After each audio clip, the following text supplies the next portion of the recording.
The biggest controversy in the country tonight, we are reporting on the news hour, which broke out after the Samajwadi Party first alleged that the Uttar Pradesh Chief Minister appeared to be wearing a garland which was strung together with thousands, at a conservative estimate, of 1,000 rupee denomination currency notes.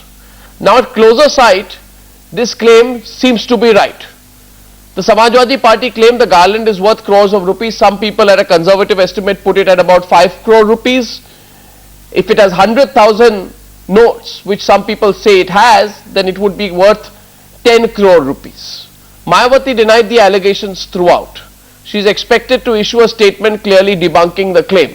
But the claim, even if it is debunked, will be difficult really to set aside. I mean, this garland can be hidden, or a fresh garland can be produced which is made up of fake notes, but the sheer ostentatiousness of it and the fact that it is captured on camera, this extravagance, really sets a number of questions. After all, this had been one of the most extravagant 25th anniversary celebrations of the BSP. But let me leave that to our guest tonight. Vinod Mehta joins the debate with Chandan Mitra. Professor Kancha Ilaiah, well-known Dalit activist and author, joins the debate with Abhishek Manu Singhvi. So thank you all very much for coming. I want a contrarian perspective right on top of this debate. Professor Kancha Ilaiah, is this not absolutely unacceptable, this ostentatious display of wealth? Would you condemn it outright?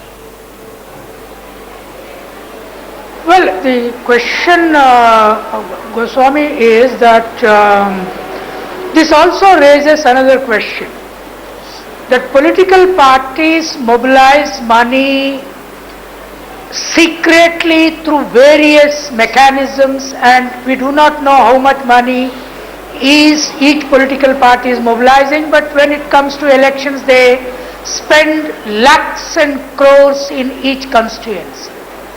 Now here is a Dalit woman chief minister who is perhaps collecting money through donations and whatever, and putting the whole money out in public in her neck as a garland.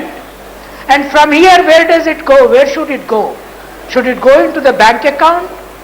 Should it go into a hidden account, or should it go into Swiss bank? Now what is that she is challenging today? She is in a way challenging that, look, I too can mobilize money, and I too can put this money in my neck as garland and keep it as absolutely transparent, open money where I want to keep. No, but Professor... Now the income tax is free, yeah? No, Professor, you know, this has gone on for a very long time. I mean, anytime Mayawati does this extravagance, there are several people, with all respect, sir, including you, who come and say, look at what she's trying to convey something. Now tonight you are saying she is conveying transparency. This extra... No, you are saying she is conveying transparency. For someone else it could be exhibitionism of the highest degree. No, I agree, you know, that the whole question, should we need garlands, should we need money garlands, should we need, all that wealth that she is displaying, this is one major issue. But that's the only issue. Debate. But the question is, that's the only issue. Is that, yeah, if that is the issue, one can say that, this is not the way to display one's own resource base, this is not the way that a political party should behave in public, this is not the way a leader needs to do. Now that's one kind of approach to look at. But the other way is that here is a chief minister who, if your calculation whether conservative or radical 10 crore, 5 crore, I mean this is a transparent money. My question is, where will she put it? Will she put it as party fund? Will she put it that? We need to really examine, and it is for the Congress, for Singhvi, for everybody to comment about it. That's what the point is. Okay, well I would only say that it's not, I mean, the BJP at its last National Executive meeting, on the other hand, tried to do the other extreme of putting all their leaders in tents to say, look at how simple we are. This is the other extreme that we are seeing in the BSP. So let me get Chandan Mitra's response to this ostentatiousness. Chandan Mitra, are you surprised, shocked, or is this the way Indian politics has now become, that we have to accept it? Well, Or no, there are two, three things here. Firstly, Mayawati is known for ostentatious displays. She used to celebrate her birthday as Arthik Sahayata Divas and raise large sums from the public, from her supporters and so on. Now there was a lot of criticism of the manner in which that those funds were mobilized, and so last year she cancelled that. Yeah. And I'm not surprised that she this year on the 25th anniversary of the BSP, something like this was organized. But believe me, Arnab, I don't think that is the real issue. I think the real issue is the way ostentatious display of the BSP and BSP leaders is being done at state expense. You see, 5 crore or 10 crore really is peanuts. The hundreds of crores that have been spent on building memorials, on building statues, on using public money, I think that is a much bigger subject of examination and criticism rather than donations made. The same donations could have been quietly sent across to her, but Mayawati decided or rather her supporters insisted that they will garland her. I don't think that is the real issue of debate. I think today the question that needs to be asked is about using the exchequer and public money to fund the various things that she has been up to. But she's doing it. That is the most serious issue. But she's doing it, Abhishek, Manu Singhvi, she's doing it. Nobody is being able to stop her. You know, on her 54th birthday, somebody gave her, I'm told, a 3-acre property on the plot on the moon. I mean, that was funny. But this is not even funny. She's doing it regardless. The whole argument is people who support her actually proud of the fact that Mayawati is going ahead and doing this. It gives them a greater sense of self-worth and self-esteem. That's the argument that's given. Arnab, Arnab, at least the plot on the moon doesn't come out of our pockets directly. Yep.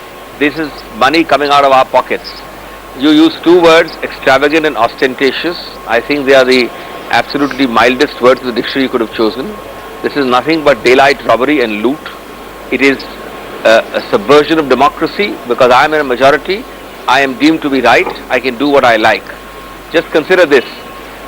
First of all, she is already facing prosecution under the Income Tax Department for what is nothing, and I must call a spade, to put it bluntly, nothing but a money conversion exercise.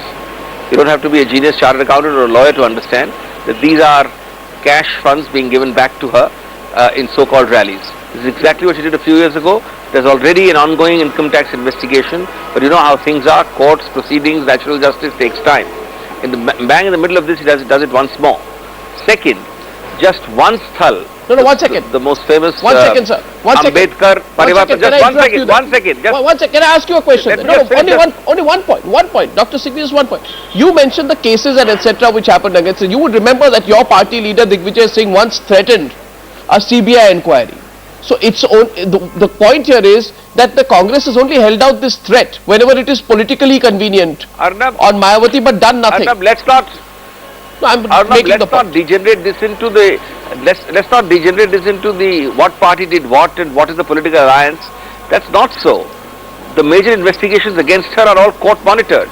Neither this party nor that party can do much. The Taj investigation, this income tax investigation, they're all in the courts. There's no question of us not doing something. But just consider the enormity of what's happening under your very nose. One sthal, the famous Ambedkar Parivartan sthal, started off in 1995 with a projected budget of 9 crores. Today already 1,000 crores have been spent on one item, mind you. There are some 50 such sthals in Lucknow and elsewhere. If 22 such sthals were not built, the total revenue deficit of UP, which is 22,000 crores, would not be there.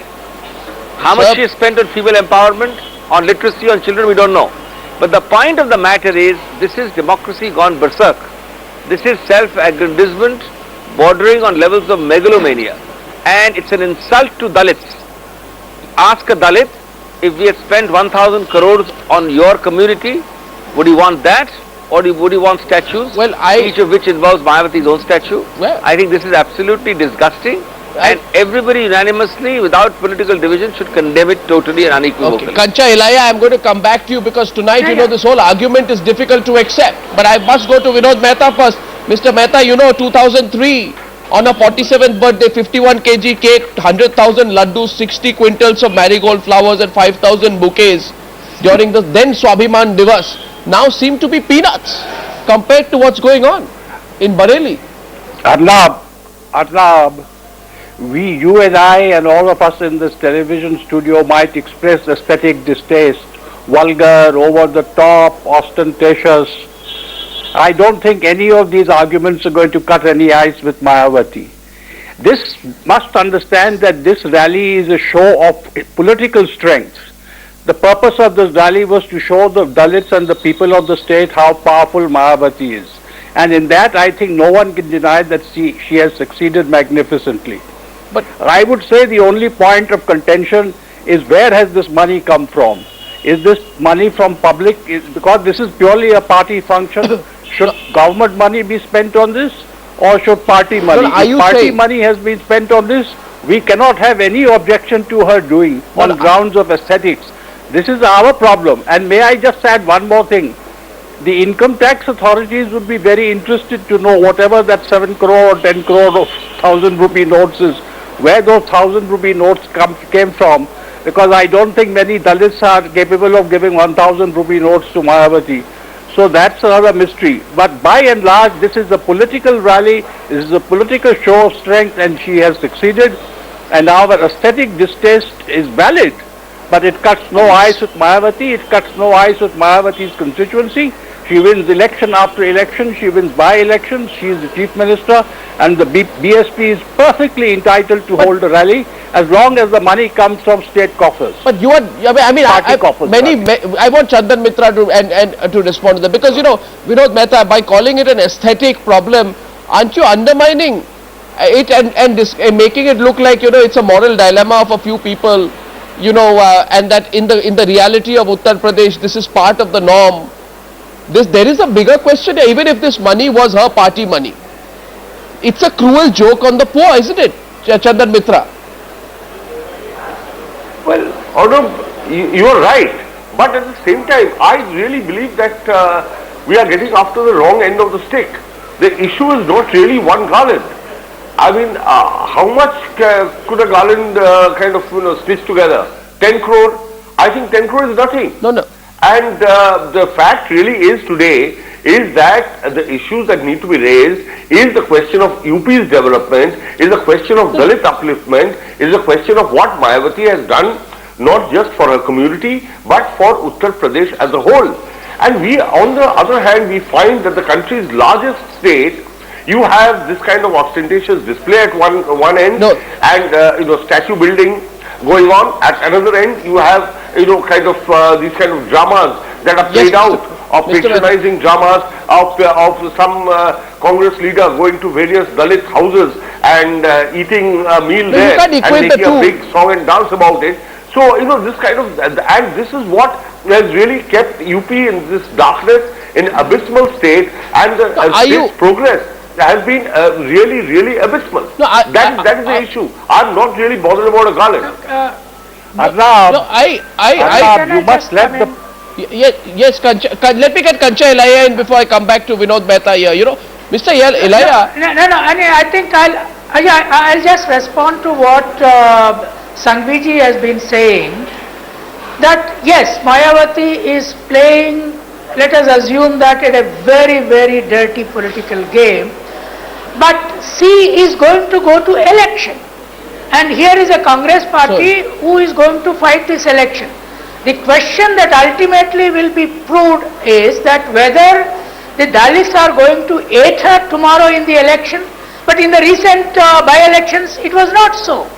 Now the question is, Mayawati is trying to play with the same psychological game of appealing to the Dalit mind. Look, you have been poverty-ridden, you have been exploited, but I have one question to ask. Show you the wealth.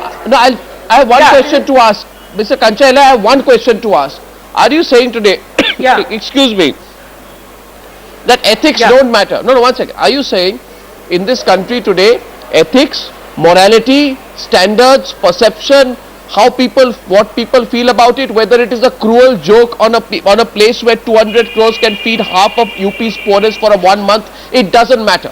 What you're saying is, if despite this she can get her political combinations right and become chief minister, nobody has any right to question this.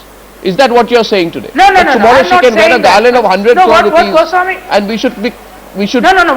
What I'm saying is it matters. See, all the Gandhians have left Gandhian morality to the winds, and Mayawati in a way is leaving the Ambedkarite morality to the winds. I mean, you can just contrast Mayawati with Kanshiram, who was her mentor. Kanshiram never did this. Kanshiram was the simplest politician that we have seen in our own lifetime, as against anybody who was in other politics. And he was on cycle, he was on, he was in t-shirt, he was in simple bush shirt, and the slippers, all that he made himself. But the question is, here is a Mayawati who is trying to do the extreme kind of display. And yet she can go to the election. So that in a way we have really spoiled the electoral game. Everybody is spoiled and she is spoiling to the other end. Yeah, this is brazen. Now what do we do with this politics? This is just brazen. This is just so brazen. Yes, Vinod Mehta. Arnab, I hold no brief for Mayawati. And I agree with you, this is distasteful, this is a cruel joke, that she's playing some psychological game, that this is a mockery of all kind of constitutional norms, etc., and that money could well be spent in 100 schools and 50 tube wells, etc., I agree with you. The point we must remember is that she's playing whatever dirty game she's playing it four square within our democracy. She is the leader of a political party. Now, as long as she wins elections through the democratic process, who are you and I? We can only express our distress and say this is a terrible thing she's doing. This is megalomania gone mad. She's doing this for personal glory. But if she wins election, we say that whatever BJP says, whatever Mr. Narendra Modi does in Gujarat is washed away by the fact that he wins elections. Similarly, whatever distress there is that she wins elections. No, but this wins elections and her argument. Constituency votes for her. No, this wins election argument. Okay, Abhishek Manu Singhvi, the argument is coming around. Don't complain, she wins elections eventually. You want to stop her from doing this? Beat her at the hustings. Don't complain otherwise. If 2 lakh people attend a rally, there are 30,000 special guests. If there are 5 crore rupees, interesting facts here I want to share with our viewers tonight. 5 crores spent on flowers, 12,000 buses, 50 crores in food, 17 crores in the construction of temporary toilets, 2,000 temporary toilets, 30,000 special guests, 1 lakh party men. 25,000 square meters for participants, 10,000 square meter dining hall. All at the end of the day, Abhishek Manu Singhvi, at least there are 2 participants on the show tonight who are saying, don't complain. She's winning an election. The people are voting her back, so we shouldn't be complaining too loudly about this. Let me start, Arnab, and give me a few seconds at least, because I've been hearing the whole discussion. Let me start by challenging the complete fallacy of an argument that because you win elections, you are entitled to rape democracy. This is an argument by itself which needs to be rejected first and foremost. We have entrenched rights, we have laws, and we have a system whereby what is first of all illegal, secondly what is unconstitutional, but then also what is neither legal nor constitutional but also is hit by the norms of propriety and morality is to be judged. Okay. In her case, she is violating law clearly. This is huge amount of cash transactions. This is misallocation of state resources. Suppose you have a majority in a country, can you tomorrow say that the 80% of the budget shall be spent in one residential area where Arnab Goswami lives, merely because I have the majority in parliament? Now the point is, because it takes some time for legal visitation of results here, it doesn't mean that merely because you go on winning elections. Narendra Modi winning elections is absolutely no answer to the pogroms he has committed in Gujarat, and will never be. Okay.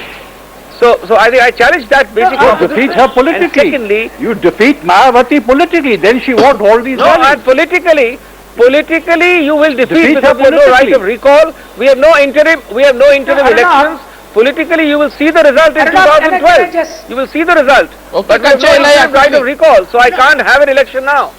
Yeah. No, Arunab, can I just come in? Singhvi, I entirely agree with you, but look at the whole political situation today. You are ruling the center.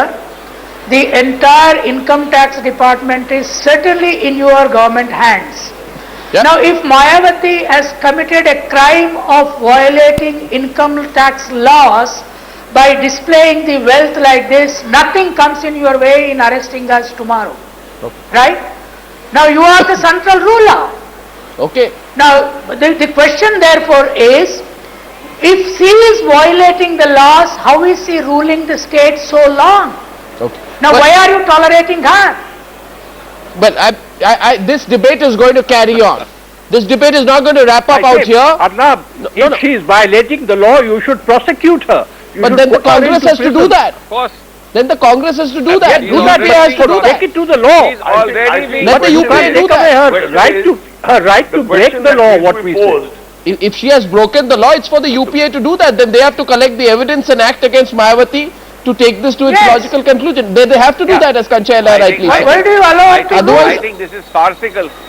No, Oh, one oh. minute, Gaurav, Arnab. No, I think think- this I is think farcical. the only It question that arises and must Arnab, be posed- I think this is farcical for the reason that what you are saying is that because we have no interim right of recall and no interim elections, the moment you are No. elected from day two, No, Arnab, you start doing everything in a democracy, and therefore you must be you are legitimized till the next time when you can defeat a person in politics. No, no, okay, quickly, but from, no. She's already It's not about the right to already been recall. prosecuted. It's about She's having... already been prosecuted by income tax and by No, I'm CBI. putting it straight Those tonight, Mr. prosecutions Abhishek are going on. Singhvi. Is the Congress party worried that if it acts against Mayawati, there will be a rebound factor? And hence, don't go all out Let me tell against you, her. Arnab, although it Arnab, sounds when was perverse, the last time let the me tell Congress you- party got let me 25 tell lakh? you, Arnab, when was Let the me- last time let me Congress tell party you- got 25 lakh people for a rally? Okay, You must well- ask that question. Well, The BSP Okay, supports the Congress party well- in Parliament. well, okay. They are an outside Arnab, supporter. Gentlemen. They are outside supporter. Obviously, Arnab. Congress contact. gentlemen, Obviously, gentlemen, contact. at the end of the day, far from being worried, we are, if at all, perversely, if you look at it as a perverse argument, we are actually happy because I am certain that this spells doomsday for her in 2012. well, there are So clause far for from being worried, display. in that sense, electorally, Yeah. we are happy. But we are not happy for the Okay, state. well, there are we not clause happy for the law. display and no money for the people. That's what the argument is eventually. No, no. No, gentlemen, I'm wrapping No, this up the only for want of question is- time because I have another very major and heated political debate coming up later on the news hour tonight. Gentlemen, with all respect, only for severe want of time tonight, I'm wrapping this up. We have in about 10-15 minutes from now the other political debate tonight, which is about the nuclear liability bill and its possible ramifications. But before that, right on the other side, in fact, on the other side of the studio, ready to walk in, is my friend Sherry Navjot Singh Sidhu. And Sherry, you are really rocking the charts with the viewership figures coming in. People seem to be loving the fact that you're back on TV. Well, Arnab, encouragement is like premium gasoline. It helps you take the knockout of life. Thank you for the appreciation. Okay, see you on the other side. Navjot Singh Sidhu on the IPL and where it's headed. I'm keen as mustard. Okay.